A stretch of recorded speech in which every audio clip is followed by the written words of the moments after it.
Сәлем, сіздермен бірге Мадина. Бүгін үй жағдайында өте керемет, қамырын жайып әуре болмайтын, дәмді медовик тортын жасайтын боламыз. Тіркеліп, рецепті міндетті түрде соңына дейін көріңіз.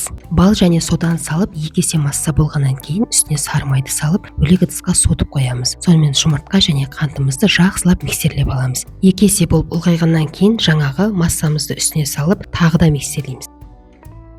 Дайын болған массаның үстіне 2-3-ке бөліп, ұнды салып жақсылап араластырыңыз. Тегі масса осындай болу керек, қатты қою емес, қатты сұйық емес. Енді пергамент қағазына салып, бөлек корж қылып пісіріп алатын боламыз. Менде жалпы 18 диаметрмен 9 корж болып шықты. Әр коржға 2-2,5 ас қасықтан салып, осылай тегістеп жайып шығасыздар.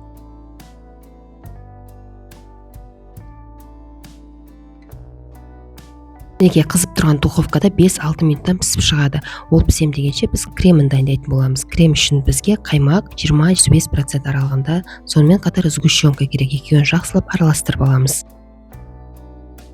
Менде коржы дайын болды. Мінекей осындай жұп-жұмсақ, өте керемет болды. Кальцияның жәрдемімен өзім тегістеп кесіп алдым. Мінекей піскен коржларым осындай болып шықты менің.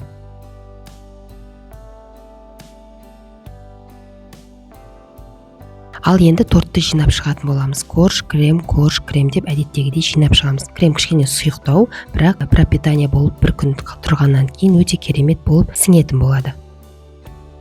Мінекей бәрін жинап болдым. Енді холодильникке бір күнге қалдырдым. Артылған корждармен осындай майдалап, бетіне сүйіп шықтым декор ретінде. Сонымен қатар 2 қасықты қойып, үстінен сахарная пудраны сеуіп, декоративная қылып өзімше сәндедім фантазиям бойынша. Қарай күшті оформление фантазияға байланысты.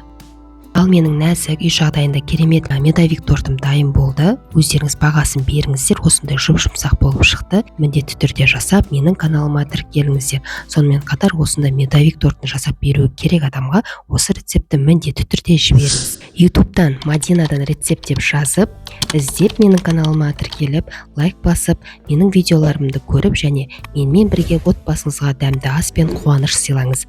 Сіздермен бірге болған Мадина.